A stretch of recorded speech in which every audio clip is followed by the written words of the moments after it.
So, anggap aja semua pasar sudah turun nih. Saham udah drop, emas sudah koreksi, Bitcoin sudah koreksi lumayan. Banyak aset bisa dikatakan menuju area diskon. Kalau bukan sudah dekat, akan dekat ke area diskon.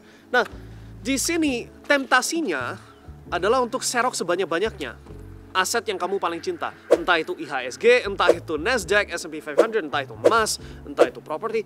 Cenderung kamu akan serok karena berasa, oh ini udah diskon, akan cepat. Bulan depan langsung double. Realitasnya nggak seperti gitu. Kalau kamu lihat ke history, kalau kita ngomong kayak 100 tahun ke belakang nih, kurang lebih per 10 tahun sekali itu muncul koreksi berat yang bisa dikatakan resesi atau krisis. So, yang sebelum sekarang, yang lagi terjadi sekarang ini, sebelumnya itu tahun 2008. 2008 itu Great Financial Crisis, krismon dunia. Sebelumnya lagi tahun 99. Di Indonesia 97 itu krismon Indonesia, 99 itu krismon ini .com bubble, right? So, perusahaan .com dan teknologi banyak yang anjlok. Dan you kalau trace 10 tahun ke belakang, rata-rata per 10 tahun sekali kejadian, right? Ya kadang-kadang 12 tahun, 15 tahun, tapi poinnya itu kurang lebih 10 tahun. Dan per 100 tahun ada koreksi yang super berat gitu loh. Yang terakhir itu tahun 1930-an, itu yang namanya Great Depression. Kamu belum hidup waktu itu terjadi. Kecuali kamu usia hampir 100 tahun, kamu belum hidup, right? Gak ada satu orang pun yang masih hidup sekarang yang masih ingat zaman itu. 1930-an, setelah 1920s Great The Roaring Twenties, itu namanya bahasa Inggris. Roaring Twenties itu semua wah naik. Tahun 30-an boom jebol, gak naik-naik untuk 10-15 tahun. Dari 1930-an sampai setelah Perang Dunia Kedua 1945, turun ke samping. Terus setelah 15 tahun tersiksa, baru setelah Perang Dunia Kedua lari semua. 50 tahun naik tok, nggak turun-turun. Nah, itu kejadian per 100 tahun sekali, kurang lebih. Kita overdue, harus ada yang seperti gitu.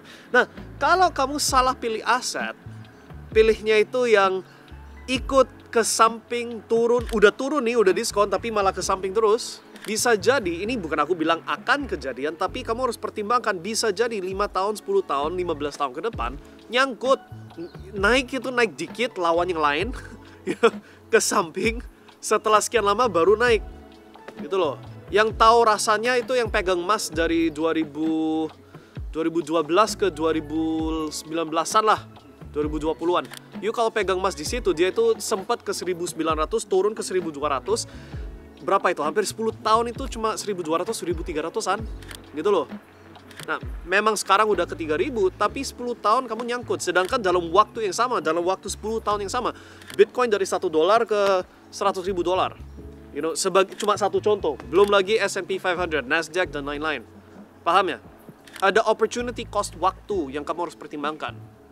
Itu kenapa gak asal pilih aset yang kamu cinta. Harus pilih aset berdasarkan apa? Berdasarkan data. Dan di sini saya harus kasih tahu, gak harus serok all in satu jenis aset juga. Itu bukan yang aku maksud. Cuman bisa gini loh, aku ada 10 kuda. Kuda properti, kuda emas, kuda IHSG, kuda indeks saham luar negeri, atau apapun itu. Kudanya, right? Yang mana yang paling cepat? Gitu loh. Nah, kalau aku harus taruh duit saya di kuda-kuda ini, ya aku taruh banyak di Bitcoin. Terus aku taruh banyak juga di emas. Ya kan? Tapi nggak harus seimbang, bisa 80% sini, 20% sini. Ini aku cuma kasih ilustrasi. Tapi kamu harus pikir seperti gitu. Karena kalau kamu salah pilih aset, bisa jadi, memang ini diskon, bukan nggak diskon. S&P 500 penurunan 30 sekian persen itu paling besar sepanjang berapa tahun itu. Right? Memang diskon, tapi bisa jadi nyangkut. Sedangkan aset-aset lain yang kamu nggak pilih aset itu malah naik banter. Gitu loh. So, itu yang kamu harus mulai berpikir. Dan bisa jawab berdasarkan apa? Bukan opini, berdasarkan data. Dalam hal data ada statistik yang bernama CAGR, Compound Annual Growth Rate. Dan kalau kamu pertimbangkan Compound Annual Growth Rate-nya semua aset, Bitcoin jauh mengalahkan yang lain. Bitcoin CAGR-nya 50% sekian sejak 5 tahun terakhir. Kalau kamu ukur dari 10 tahun terakhir malah 120% sekian atau berapa gitu. Sedangkan aset-aset lain, S&P 500 sekitar 11% kalau nggak salah. Emas cuma 8%. Properti, I gak inget sih, harus dikasih sama editor ya. Tapi semua single digit atau double digit, cuma Bitcoin tok yang 50%, 100%, 150%, tergantung kamu ambil jangka waktu yang mana. So, pilihnya berdasarkan data, bukan berdasarkan opini. Mau all in ke satu aset atau mau bagi-bagi, itu hak kamu untuk milih. Kalau saya pribadi memang banyak yang masuk ke Bitcoin. Oke? Ada juga emas. Kita 2 tahun yang lalu udah tunjukin kalian, kita beli perak, beli emas. Sampai batangnya saya tunjukin di video. Sampai saya masuk ke tempat toko jual emasnya, saya juga tunjukin semuanya. Right? 2 tahun yang lalu, waktu lagi murah-murah. Right? Bitcoin juga sama, 15.000 kita sikat banyak. Right? So, spesialisnya kita itu serok murah. Tapi kita harus bisa serok murah, tapi juga aset yang bukan turun samping lama terus naik, tapi turun V gitu. Kalau bisa. Kadang-kadang nggak ada opsi. Right? Nah, itulah gunanya kamu melakukan research, itulah gunanya kamu melakukan edukasi, perkembangan diri. Biar bisa ambil keputusan yang ini once in a lifetime chance. Sekali muncul seumur hidup, right? Jangan pleset, jangan pilih aset yang nyangkut 10 tahun atau 5 tahun. Pilihnya yang cepat larinya, kuda yang paling cepat.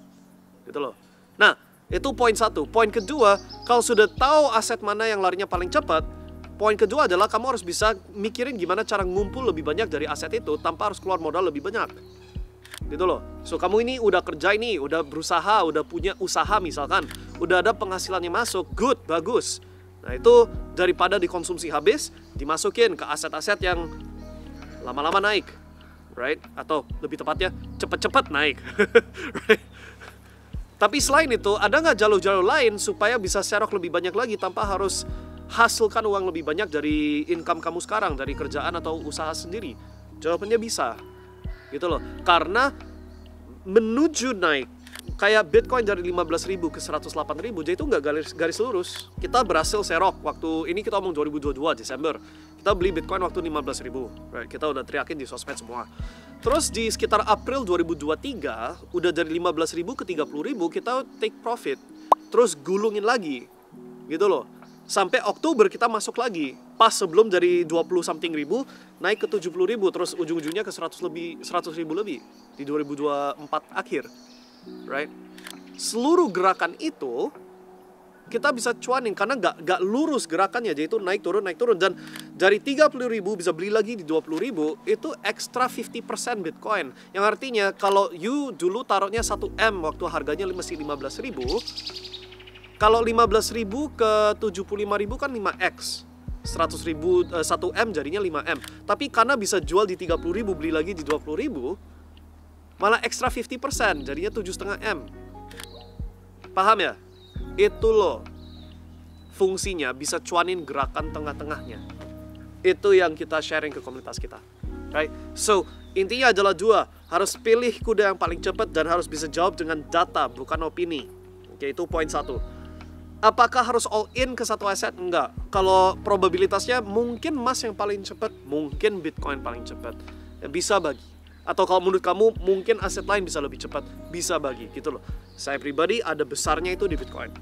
Right? Poin 1, pilih kuda paling cepat. Poin kedua, nambah lebih banyak dari kuda itu.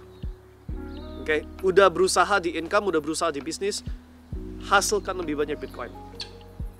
Nah, itu yang kita spesialisnya. So, itu strategi yang kamu harus pertimbangkan, harus pelajari, harus terapin. Karena ini memang once in a lifetime chance. Oke? Mau nyontak kita, silakan. Join komunitas kita. Mau coba sendiri, silakan. Right? Ujung-ujungnya itu duit kamu, keputusan kamu. Kita cuma sharing apa yang kita lakukan. Dan so far so good ya. Dari exit 108.000 di Bitcoin, sekarang ini kita udah prediksi April mau lari, ternyata lari turun. Oke, good. Ya, akan ada saatnya kita beli aset kuda yang paling cepat dan nambah lebih banyak dari kuda ini. Oke? So, sementara itu dulu. Semoga ini kasih hint besar, clue yang besar sekali. Tinggal kamu take action dan ambil keputusan yang paling menguntungkan untuk kalian. Oke? See you guys next time. Salam sukses dan bagi yang sudah join, salam cuan. Bye.